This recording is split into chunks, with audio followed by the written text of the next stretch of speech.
would just very much help, I think, for Edward to do his presentation, which is a brisk 20 minutes or so, and then we'll have a discussion about energy conservation in Ukraine and where that's heading. I think, Edward, somehow that as the magic words seem to have worked, and so we'll give it just 30 seconds for our audience to settle in. And I'll give you the go. Great. Okay, Edward, give us you have a helpful slide presentation to help us understand your take on this, followed by a bit of a discussion and some questions. Off you go. Thanks so much, Anne. And I want to say, first of all, that it's a great pleasure to be back in Ukraine and in Odessa. I've been to Ukraine, I should think, 100 or more times, and to Odessa maybe 10 times. And there's nothing like coming and seeing firsthand to dispel some of the myths that you get if you just depend on the headline news. I started dealing with Ukraine in 1986 when I was trying to raise money for Ukrainian dissidents and campaigning for the underground church in Western Ukraine and writing letters of protest to Gorbachev on behalf of Ukrainian political prisoners. So this is my, I think, 32 years of being involved in Ukrainian causes and Ukrainian issues. And I have to say I've never been more optimistic. I know there are huge problems ahead, but when I just look at where you were in 2014, with the combination of the financial economic crisis, the political constitutional crisis, and most of all the geopolitical security crisis, and any one of those crises would have been enough to capsize even a well-run country, and you were not at the time a well-run country. You just said goodbye to Mr. Yanukovych, and you had all those three crises at once. And I think the progress in the 4 years since then has actually been very good, despite all the difficulties, and I'm absolutely convinced that the best is yet to come. And I think energy is absolutely at the heart of your economic and political and security future. And so it's very important that we're having this session on it, because you are not an energy superpower in the sense that Russia is an energy superpower, but you are a really serious country because of your size, because of your energy resources, because of the transit, because of your location. You matter in a way that most other countries in the region don't. It's absolutely right that the outside world has been supporting you, and I'm very glad about that, and I was very glad to read that the IMF talks to the government are proceeding. But your future is absolutely in the integration of your energy system even further and more deeply with your Western neighbours. So these are just, I'm clicking the wrong thing. Okay, so those are the five main headings. I'm not going to read them, but I guess we'll try and cover, say, at least something on each of those in the course of either what I say now, what Anne asks me, or in questions from the floor. But the second thing I want to say is I'm aware that there are some real energy experts here in the audience. So I'm going to have to apologise for the energy experts because some of the things I say may seem a bit simplistic. I guess I also need to apologise to people who are not energy experts because some of the things I may say may be a little bit, I may use a bit of jargon from time to time, and I'm sorry about that. But this is rather like with the military. It's very easy to get into shortcuts and using jargon.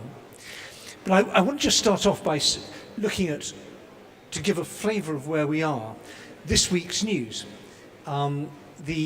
I just took this last week at random. I did a Google News search for Ukraine and energy just to see what came up, and I thought it gave a very indicative picture of the dynamics in the situation. So there was the news that the IMF negotiators and the government negotiators have reached a deal on the gas price. That's obviously really important, many details to be worked out, but that just shows how energy is at the centre of the discussions between you and your international donors and supporters. Then I saw the news that the EU has invested 55 million euros in energy efficiency. Again, that's tiny for a country of Ukraine's size, but it just shows how important that is outside eyes. Then there were two investments in renewables. We'll get onto renewables a bit later, but this Norwegian-Chinese investment of about 300 million, with more to come, in wind energy, and then another 55 million investment in solar. That's part of your target of getting to 11% renewables by 2020. I also saw the sign of the capital markets waking up to Ukraine's potential, with Sigma Blazer launching a 250 million energy fund to invest, this is for private sector investment in Ukrainian energy. They are not a charity, they're not doing it because they think that it's in the interest of the West, they're doing it because they think they're going to get money. Then on the legislative side, we saw the launch of the new auditing regime for energy efficiency certificates. This is one of the sort of important nitty-gritty issues you need if you're going to have any kind of market and any kind of systematic investment in energy efficiency. You need to know what the benchmarks are of what constitutes efficiency and what doesn't. That's just gone through. And then on the external side, I just saw that the Stockholm court had said you can go ahead and try and collect the $2.6 billion from Gazprom. And I also saw that Naftogaz has announced it was going to try and raise $1 billion in Eurobonds. So that just gives you a few points of the breadth of the Ukrainian energy universe and all the different things that are going on. And that's all basically pretty encouraging. But I thought it might be worth also just looking at some of the difficulties. And I think that the way I see it is that you have a pretty good legislative environment now. You've got law, gas, electricity, energy efficiency. The sort of top level legal infrastructure is largely in place, and that's very commendable. The difficulty comes with implementation, and that's going to be the big battle. And here I think it helps to frame it as there's really two big issues: rich people and poor people. And rich people, you have a real problem of public confidence, because it's no secret that over the last 25 years, people have become very rich indeed through extracting rent, unearned income, from the Ukrainian energy system. And the public is quite rightly furious about that. And it goes right back to the early 90s, and there's been all sorts of different scams and different things, some of them completely illegal, some of them dressed up with a sort of superficial legality. But this has really affected confidence. And if you say to the public, you're going to have to suffer higher prices, disruption, more stuff's going to happen, their initial instinct is to think someone is going to get rich from this. And we need to take that on the chin. We need to be really conscious of transparency, accountability and legality going forward in reform, because the reservoir of public trust is pretty much exhausted. And there's still many little black holes in the energy system. You have you have big lumps of debt. For example, I think it's $2 billion owned by the intermediary gas companies to Naftogaz. Well, what's going to happen to that? How's that going to be collected? Are the people who owe this money just going to be able to walk away from their debts? Are the shareholders going to lose money? Is anybody going to be prosecuted? We have, in theory, a competition at that intermediate level, but it's a kind of, so far, a bit of a Pochomkin competition. It looks like competition, but there's a lot of hidden ownership links, there's a lot of unclarity, and there's a lack of market participants. If you were to knock out one of these intermediate gas companies in some region or another, would you find another market participant willing to come in? Are the incentives in place to make that worth their while? That gets into some very kind of dull, what we call at The Economist, boring but important stuff. For example, who owns the information about consumers? Is that publicly available information that anyone who wants to be a market participant can get hold of that? Or does that information about consumers just belong to the company that is the supplier? That means if it just belongs to the company who's the supplier, that means any new market participant has got to start from scratch, building up a database of consumers and who consumes what. So you've got the debt lump, you've got that. Then you've got the problem with subsidies. Now, I agree, it's absolutely, I was talking about rich people, now we're talking about poor people. You've got a fundamental problem in Ukraine that you have a large slice of the population which cannot afford to heat itself at market rates.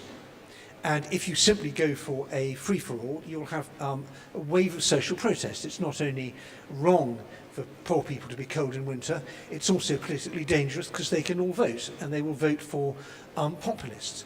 So you need a subsidy regime. And unfortunately, the subsidy regime in Ukraine over the years has been a source of tremendous rent-seeking and arbitrage. Now, when I say arbitrage, the Russian language is very deceptive here. I don't mean arbitration, I mean arbitrage as in price manipulation, taking energy that is meant to be supplied cheaply to poor people and then selling it to commercial customers. Now, I'm a strong advocate of trying to get the subsidy as close to the consumer as possible. This is easy to say as a journalist, it's much harder to do in practice. But the danger of paying the subsidies via the utility companies is that there will be leakage. If you squeeze it's very easy to run a populist campaign and say there's too many people making too much money in the energy system, and I can absolutely see that because of what's been going on in the past. But the problem is if you adopt that viewpoint, you will only discourage outside investors. And one of the big points here, number 2, is modernisation. You have an enormous backlog of modernisation. Your nuclear power plants, your coal plants, the transmission network for both gas and for electricity. All this needs enormous investment, and you will only attract investment if the returns are good. You've got to offer a pretty big carrot to get people investing. And then the art of energy regulation is to make the carrot gradually go smaller over time and introduce more competition. You've also got the problem with pricing that you're not just trying to make the price pay for the operating expenditure and to give an incentive for the capital expenditure. You've also got the first thing on the list, energy security. You've got to have some kind of money from somewhere to pay for diversification of supply and for storage and for all the things which are national security priorities. And again, that's very easy to say, it's difficult to do. And there are very serious trade-offs here. If you simply go for gas from the cheapest source, then that will mean you will underdevelop your own gas industry, because Russian pipeline gas will always undermine locally produced gas because you're having to spend some money on getting it out of the ground. So there are no easy answers here. There's only a series of trade-offs, but you have to try and reduce the rents, create incentives for proper investment, while meeting all these other issues. There's decarbonisation as well, which you may touch on before, and then you've got the question of popular support, keeping a political and elite consensus behind this. But I think, in a way, although it's a very difficult position and the challenges are formidable, there are some really important advantages. And I think one is that your energy consumption has been going down. I want to thank the State Statistics Service Invest Ukraine for this slide, which I pillaged off the internet. But you are, a lot of people are worried about growing demand. You've got a lot of slack in the system because demand's gone down because of the war and the recession. And then the other point, which is also, I think, very important, is the incredible energy inefficiency here. And I feel that every Ukrainian policymaker should have this as their screensaver on their phones, and they should put it on their desks and on their bedroom walls and as their mousepad and everything else. Because this is basically free money. This incredible inefficiency, just compare that with Poland, Czech Republic. The really striking thing here, see if I can make I want to make a little light game. I think we don't have a historical data series here, but Polish energy efficiency in 1989 was about the same as Ukrainian energy efficiency. Poland's now almost caught up. In fact, it's overtaken Sweden. That's astonishing intensity of energy intensity of GDP. So that is a huge slice of free money.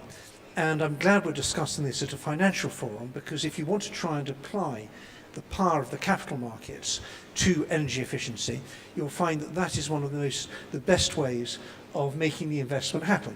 What capital markets are really good at doing is taking a stream of future payments and turning them to money up front. And that's what you have with energy efficiency. If you cut the cost of the wastage in energy, that creates free money, which can go to investors, it can go to the taxpayers, it can go to the consumers. But that's there for the asking.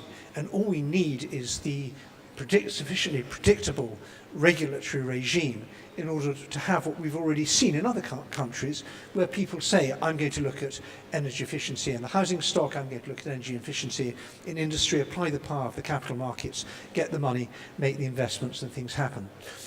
So, and I think I'll stop, because we started a bit late, we've only got 20 minutes. Well, I think that there's quite a lot to dive into here. I think we'll run on for about 10 minutes, but do you want to make one last point from your slides? Because I think that, there's a little way to go, and then we can sort of talk about it and then throw it out to the audience to bring out the rest of your Yes, okay, thoughts. Well, I would say that, let's just talk about the upstream gas, that Ukraine's gas reserves were never a priority in the Soviet era, because the Soviet leadership in Moscow was always interested in developing Siberia.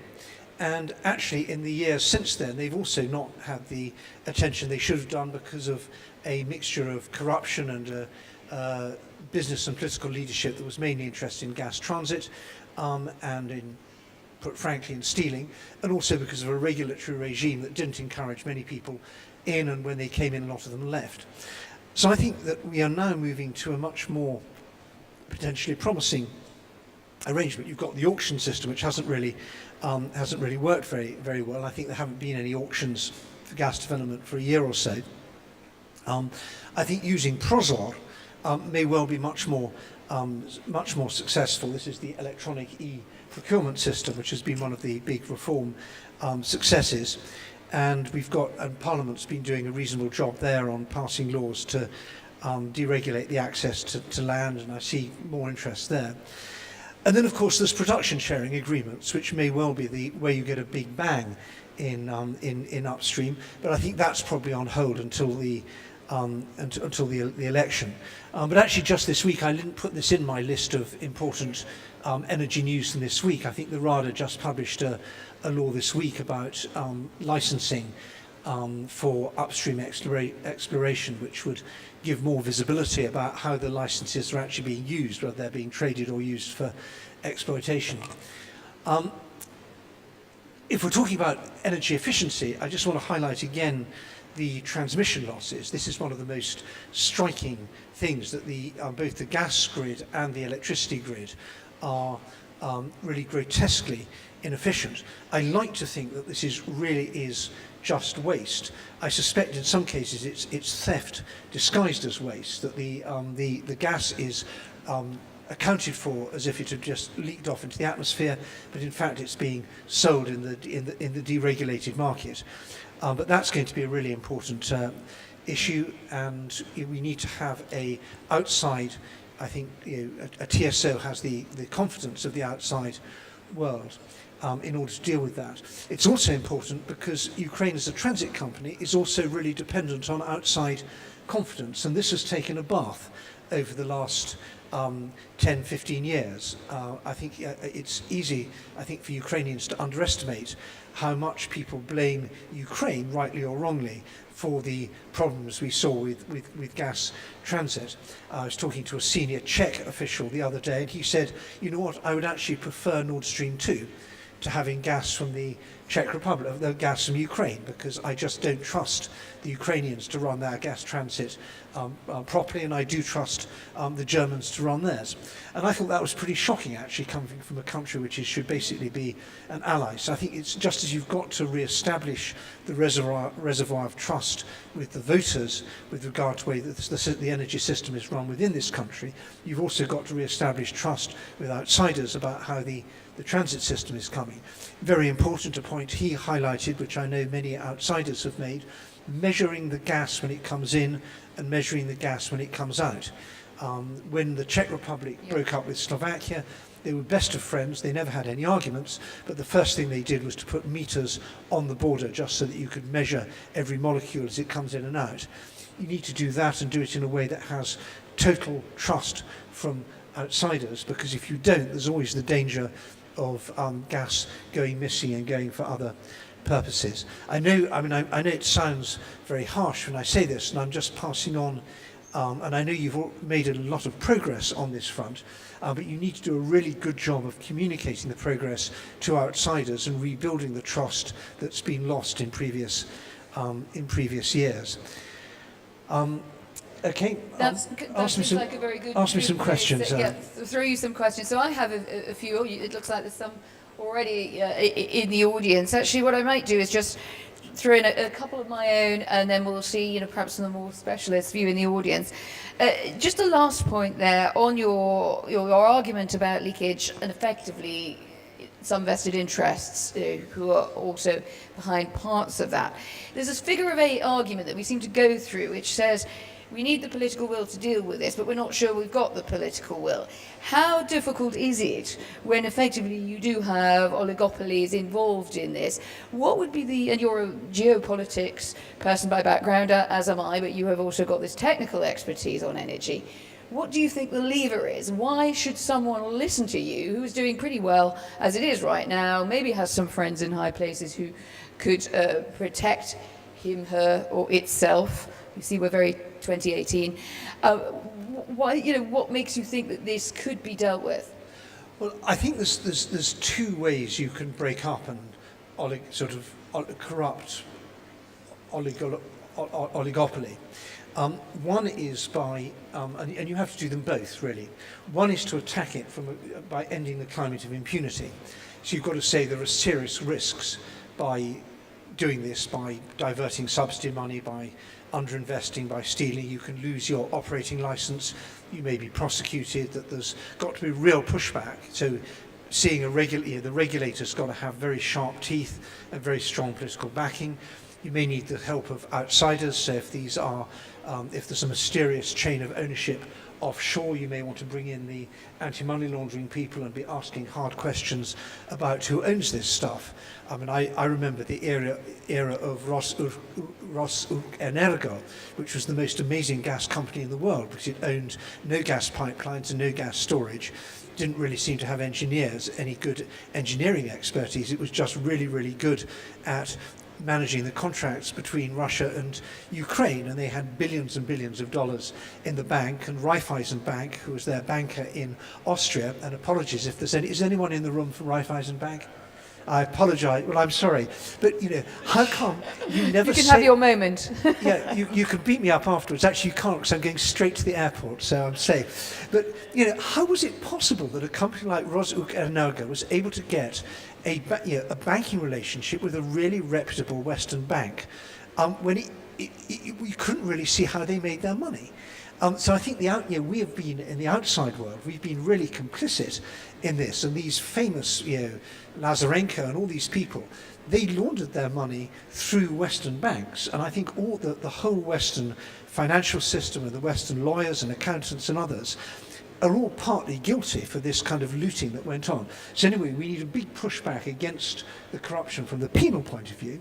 But the other thing we need to do is to say, look guys, at the moment you have a big share of a small corrupt cake. Wouldn't it be better if you had a small share of a big non-corrupt competitive cake? And that can be done, and we see plenty of examples in other countries where people have gone from being in this sort of robber baron mode to saying, you know what, I'd rather just be a reputable market participant. Please don't ask too many questions about my past, but there are new rules now, and I'm playing by those new rules and trying to make the country richer as well as just me. Right, let's hear from the audience. I'm guessing if you're in this session, you know a fair amount about this or have a strong interest in it. So let's take a few questions. I want Professor Bokrosh, to ask a question, because he was giving me the thumbs up. No, exactly. He was looking. You look like you also have something to say, but I think the gentleman in the blue suit behind you got over the finish line first, and then we'll take one over here. Why don't we take a couple together, given our... We're going this way first. Thank you. Only one of us can share this. Right, so this one here, one, and then Professor Bokrosh. Hello to everyone, my name is McElvoy. I used to be the head of the regulator, and I'm proud to ask a question to Mr. Lucas. Returning to the regional topic, what should be done in Ukraine to resolve the long-lasting problems? First was energy dependence, especially in gas, but it also relates to other energy products. And second is how should we address the question of underinvestment? How should we act to attract foreign investments in our energy sector? Because we all understand that local resources are insufficient. Thank you very much. Nice and clear. Right. I mean, I think if I could answer that question, I would be running Ofgem, the British energy regulator, rather than just being here. And I think you have to accept there is no simple, easy answer. This is not like a differential equation where you can just apply some mathematics to it and you come out with an answer at the end. You're always going to have political trade-offs, and that's why the market for energy is fundamentally different from soap or hamburgers or running hotels, things like that, because you're going to have, you need to create a regime in which there's incentives for people to invest large amounts of money. If they're going to invest large amounts of money, they're going to make large amounts. They need to make large amounts of money, and you have to do that. And then there's always going to be people, the voters are always going to say, why is it that Siemens or Centrica or ExxonMobil is coming to my country and they're walking away with billions of dollars? So there's always going to be a question there about why did you allow the foreigners to make a lot of money? And so for that reason, I think you have to start off with what I call big bang investments that everybody sees are a good idea. So I would focus initially on ways of cutting going for the lowest hanging fruit, which is the losses in the transmission networks, and bring money in there, where you can say we lose 10%. If you can cut that by 5%, you keep half and half go. I mean, I take this in a very sort of arbitrary way, but going for some pretty crude cake slicing where you give people very clear upfront ideas about what they get over a sort of time limited period. So so I think you've got to have things that very visibly work. Energy efficiency in the building sector works because everybody can see this. You say these flats have been renovated, they're nicer to live in, and the bills are lower. You can start building public support that way. Getting support for generating capacity is really tricky, and you've got to, whatever regime you adopt, you're going to have the difficulty of people padding the costs in order to say, I invested X, so therefore I need a certain percent of X coming back, and their interest is making the X big, and your interest is keeping the X down. International experience helps there, having external shareholders, so it's not just an external commercial shareholder, but trying to get an IFI involved who's got an interest in the project being efficient as well as just profitable. But as I say, there's trade-offs. I think on the exploration front, the gas exploration, there it's a bit easier. You've got a lot of international experience to go on. I'd also say, don't forget unconventional gas as well as conventional, which is we've barely been talked about. But I think you did a good job as energy regulator, and I wish your successor even more success. Right, let's take another question. So this gentleman, hello, hi, at the other side of the hall. Could we just nip the microphone across? Ed, you asked me to ask you this question. How well is Ukraine preparing for the transition to the new electricity market architecture design that needs to happen in a relatively short time? Well, I'm aware that we have some real energy experts in the room, but I think there's a few. I've got an energy to-do list here. This is the general gas. Yes. So I think the legal framework is quite good, and I hope that you can learn lessons from the gas reform, which will be applicable to the education one. But these, I think, are the main ones. And obviously, the long-term aim is to get into the European grid as quickly as possible, and that requires predictability. You have this one island. Everyone here know about the Burштyn Island in Western Ukraine? Is it? Yeah, okay, so there's this one little bit of Western Ukraine which is already integrated into the Western system. but you need to do this with the whole thing. So that's a big challenge, and that requires high technical standards and predictability. The unbundling, that's got to work, and if you can, avoid the sort of Potemkin unbundling which we had with gas, and try and go for unbundling to really so you have competition at the intermediate level. And then the debt lumps, there are these sort of black holes of debt in the system, and you've got to try and find ways of stopping the debts getting any bigger, and then getting those debts in a way that they can be resolved, if necessary, sold off and traded, but with collections and if necessary, bankruptcies, but without getting the disconnection of consumers that makes the whole thing politically toxic. So I think those are among the challenges. I may have some more.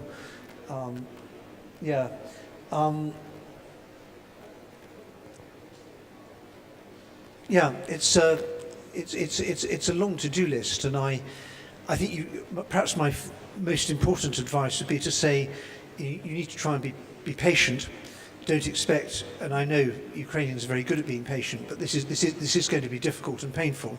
I hope that we emerge in 5 years' time with some ticks on the board. But if you had an answer, perhaps we should hear it from you rather than me. I don't know, with your permission.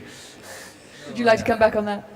No, I don't have an answer. What I'm worried about is the certification process may not be getting the attention that it should get, and the broader, more pragmatic infrastructure issues of how the new market will operate is not necessarily getting, again, the focus.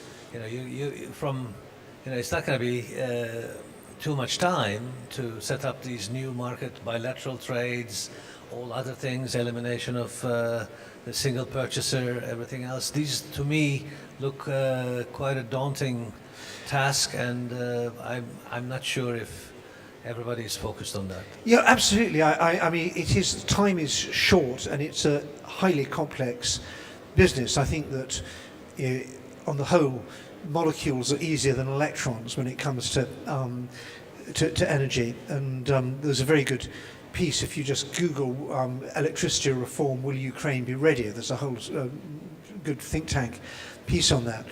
But I think the most important thing is always try and remove distortions. Take the opportunity to remove distortions, and try and get a level playing field between different forms of both generation and also foregone consumption. Because I think that the experience of other countries is that demand response, this is not megawatts but negawatts, can be surprisingly effective. The most expensive part of any energy system is the power stations that you use just at peak time. The backup diesel and gas generators that you use just in the morning and just in the evening. And if you can find ways of bundling the consumption from big consumers or lots and lots of small consumers, but bundling it together, and say we will not run the water pumps on the nation's water system at the time of peak consumption for electricity, that's negative consumption, and that can be as useful as having a spare power station. There's huge scope for that in all energy systems, and Ukraine's no different. But you've got to have an energy market in which you can sell, whether it's renewables or any other sort of power, into the system without distortions. And I would at this point say I do think that the feed-in tariffs, particularly for solar, are absolutely grotesque. I just found this, sorry, that's just, thank you. Just look up here at the top right-hand corner. You'll see, this I think is the most recent data, and you'll see that Ukraine, as a poor country, is paying more for its feed-in solar tariffs than Germany is paying, and Germany pays plenty. Now that to me suggests that some very neat lobbying by the solar industry in the past. Now I'm all in favour of solar, and Ukraine's lucky it gets a lot of sun. But I think that it looks to me as though that is the electricity consumer is subsidising people who run solar parks, and I think you need to revisit both that and the wind tariff. Can I just press you on that? Because actually, just before we go back to the audience, that was going to be my next question, which was really, you spoke about waste and addressing waste or siphoning off. But in terms of a more proactive decarbonisation strategy, how optimistic are you that renewables and anything that around renewables is actually going to make a material difference given the other challenges that you described? Right. Well, I mean, I think that renewables have gone way faster than most people thought. I wrote a special report on energy in The Economist in 2014, and it came just as the oil price had suddenly fallen from sort of 100 and something, and it was going down to 30. And one of my colleagues said, I think we should cancel this special report because you're mainly writing about renewables and all this sort of new technology. And now that oil's cheap again, nobody will be interested. Renewables only worked because they were subsidized at a time of very high oil and gas prices. Oil's down, renewables are toast. And I was able to argue strongly against that. And in fact, we see the price of solar particularly, but also of wind, is dropping very fast, continuing to drop.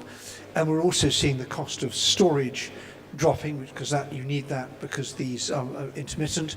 And we're seeing the growth of much more sophisticated models of transmission. And Can I just challenge you a bit on that? I mean, Yeah. the Energiewende in Germany, which was initially a sort of rather popular Yeah. policy, has had a lot of pushback, and it has also on the mainstream left of centre in terms of costs to industry, the but also Germans- to consumers. Why would it be different in Ukraine? Well, I think the Germans did the right thing, but they did it 10 years too early. And they did it also closing down their nuclear power plants for completely stupid reasons, which then meant that they were ended up burning lignite, which is very bad for the environment. And the cost of energy was unnecessarily high. So I think if you were starting now, the Energiewende would look very different. And this is the point I want to make, that Ukraine is now able to start moving to 21st century technology at a much more advantageous time. You're able to buy stuff that's been tested and proven in other countries, and you don't have to invent it here.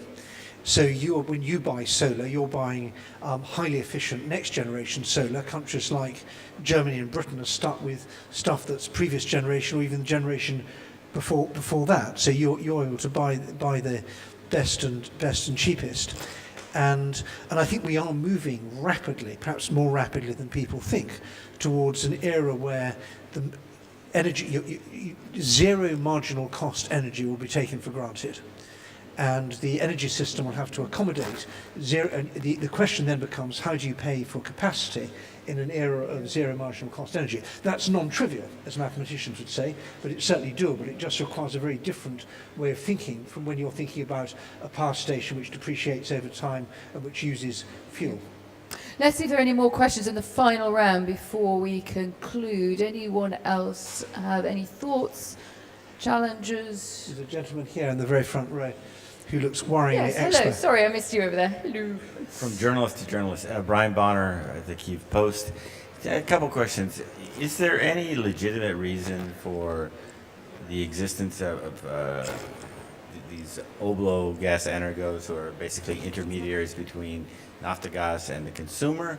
And why would Dmytro Firtash own 75% of them in a energy sector that's supposed to be competitive and modern?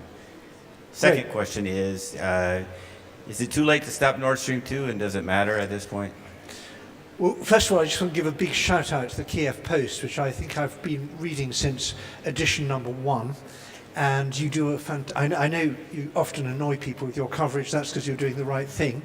And you don't get everything right, but I think that Ukraine should be really grateful to have a vibrant English language newspaper getting the point across the outside world, and long may you flourish.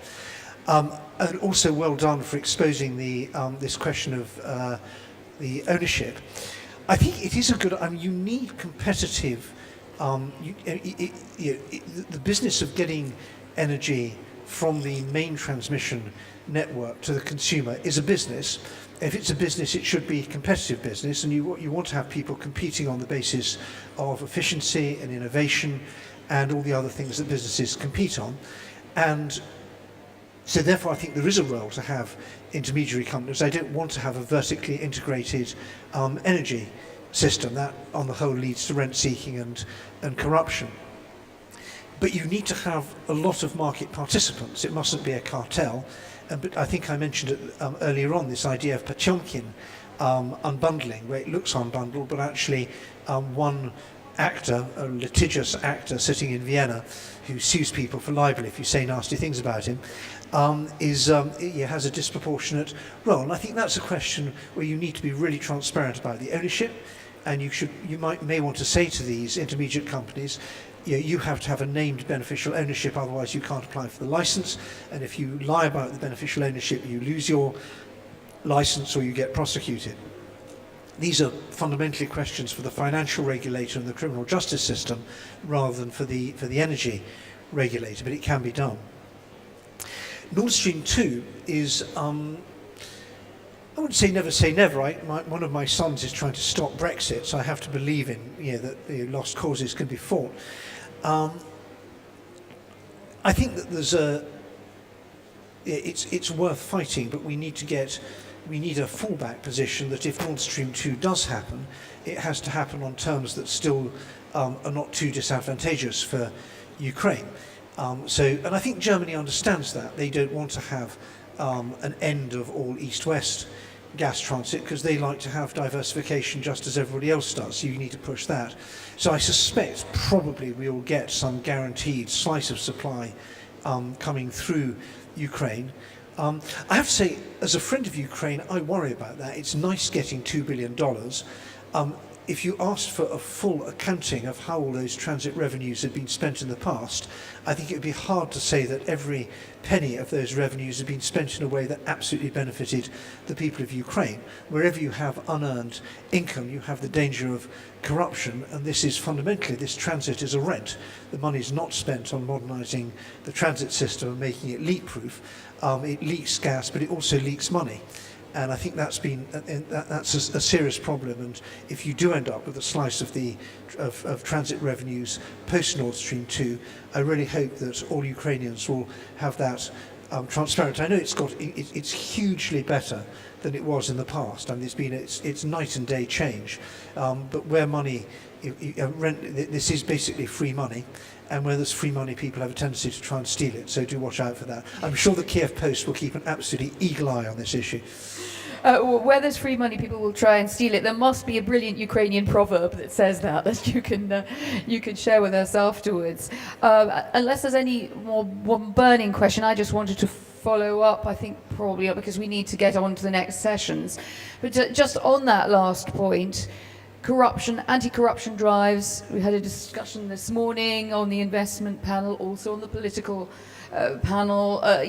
Huge question here, as in many other countries, but has a particular context here. How confident are you in the sort of twin anti-corruption drives that are being driven here on using the sort of off-the-shelf IMF World Bank model and the various quangos institutions set up in Ukraine to deal with it? Are they working?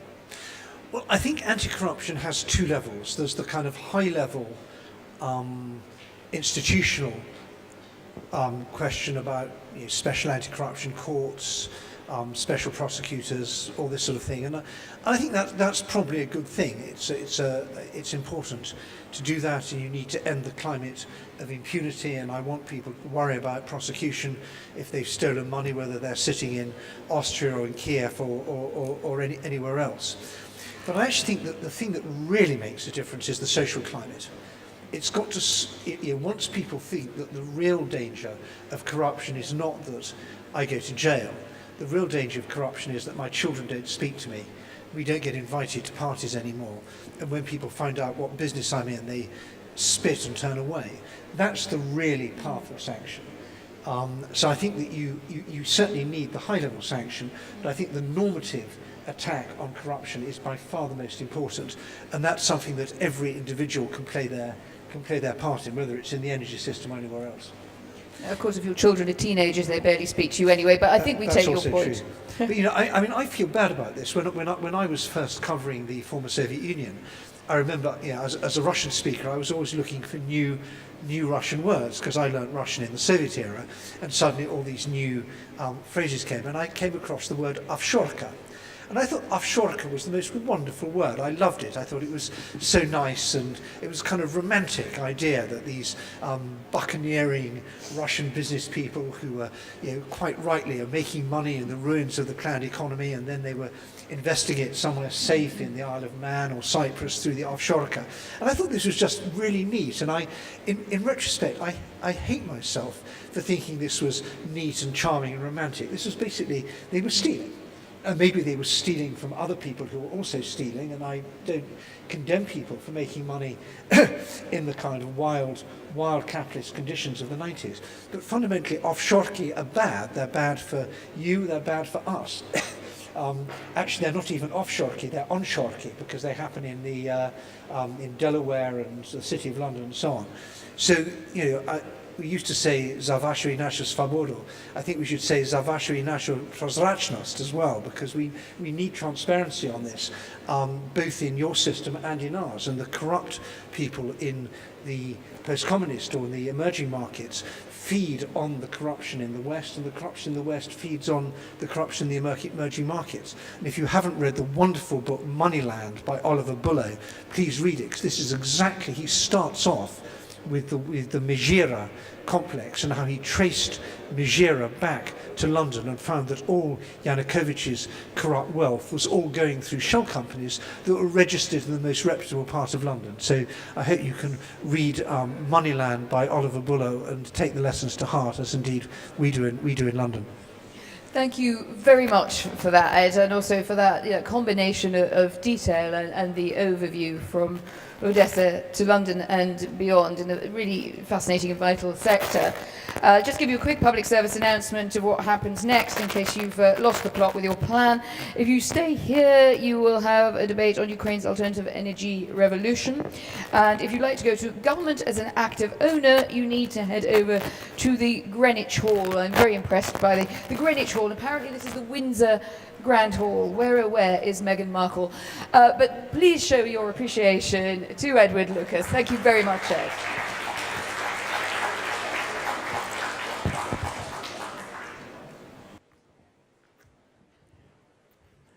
Пані та панове, так дійсно. Далі на вас чекають дві паралельні панелі.